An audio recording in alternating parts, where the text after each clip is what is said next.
So after this movie ended and the credits started rolling, me and my friend were leaving the theater, and literally this guy in the theater was talking to his friends and said, worst movie of the year.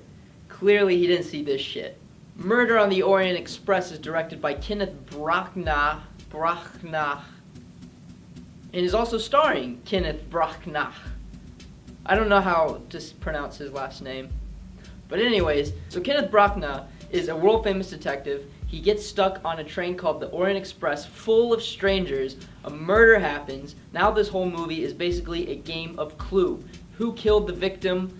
Was it 2 people? Was it 3 people? Were they working together? Who is it? I don't know. This movie had me excited from the opening trailer. The first teaser trailer that came out back before the summer, I believe. Oh my gosh, it was great. The movie was set up like a game of Clue. You know, you had the governess, you had the doctor, you had the butler, whatever.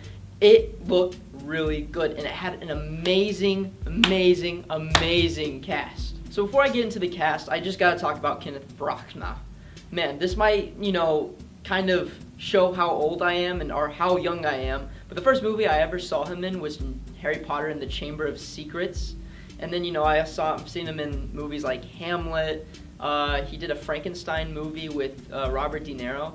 But let me say, he did an amazing job directing this film. He also did an amazing job playing the main character. He was very lovable. He was funny. I really rooted for this character. He was very charismatic. He had a lot of personality to him. So great job on him. So back to the amazing cast of people. It stars Johnny Depp, Daisy Ridley, Judi Dench, Josh Gad, Penelope Cruz, and more. Much more. They were all great. Johnny Depp, it's great to see him do more of a normal role. He's not Jack Sparrow. He's not the Mad Hatter.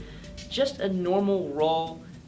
It was kind of similar to his role in Black Mask, which was a pretty decent film. Daisy Ridley, this is like her second major film. Her first one was The Force Awakens. Beforehand, she was really a nobody. And she's doing really good for her second film. Big budget, she's doing good. Judi Dench, it was great to see, Penelope Cruz, cool. Josh Gad, he was great in this movie. I'm starting to really like Josh Gad. Before I forget, William Dafoe. I almost forgot him. He was great. The first movie I ever saw him in was The Green Goblin, the first Spider-Man. The last movie that I heard he was in was Death Note, which got really mixed reviews. I didn't even watch all of Death Note, but from, what he was in, he did a really fantastic job. So he was great in this movie. It was good to see him. Again, this movie had a spot-on cast, and that was one of the main reasons why I was excited to see this film. So to talk about the filmography a little bit, Kenneth Branagh has a big theater background.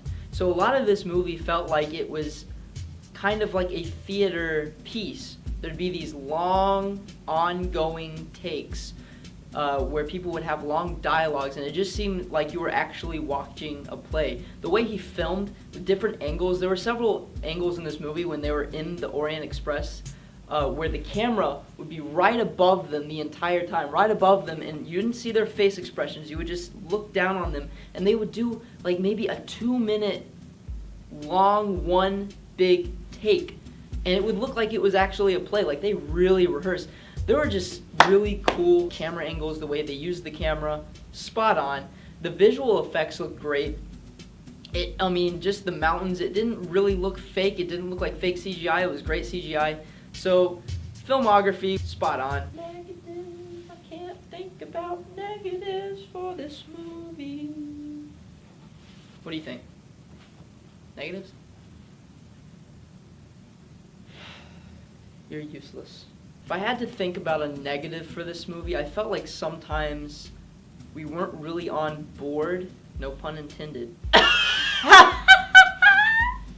with the main detective trying to figure out the case. I felt like he was way, far ahead of us as the viewers on where this case was going, where you're thinking to yourself, wait, how did he jump to that conclusion? So yeah, I feel like sometimes you didn't really feel like you were with the detective and you were discovering these mysteries out for yourself. That's the only negative I can really think about this movie. The runtime was fine. It wasn't too long. So yeah, that's all I can really think about negatives for this.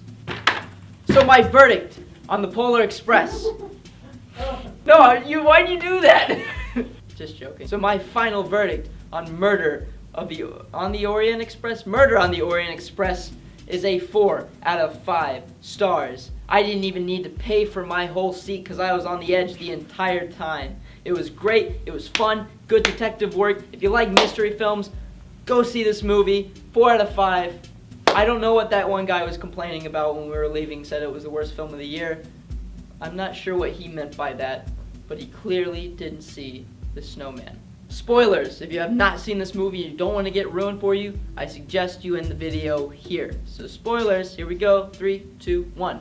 We're going to talk about the killer. Who was it? My first suspicion when I first saw the trailer, it wasn't even a suspicion, it was just, wouldn't it be funny if it was Daisy Ridley? And my dream became true, for a little bit. We thought it was Daisy Ridley. Turns out, no, it's her boyfriend, the doctor. So you think that's the killer, it's the boyfriend, it's the doctor. He's somehow related to Johnny Depp's character, and that's why he was killed. Not quite. The mystery's not over. It turns out it was all 12 passengers. They killed Johnny Depp. All of them had a turn at stabbing him. The reason is, they all had a connection to Johnny Depp's character, who was a gangster. They all had a connection. He did a terrible, terrible thing in the past, and they all got together, decided to murder him. All 12 passengers killed him. That's who did it. Kept me on the edge of the seat. Couldn't really guess who it was because it was all of them. Was that kind of cheap? Was it kind of a cop-out? Maybe. I don't know. It depends. What do you think? Alright guys, that was my Murder on the Orient Express review. If you like this video, go ahead and give it a share. Like and subscribe to my channel. Follow me at Little Sprec on Twitter. That's it. That's all I got for you guys today. Signing out. See you later.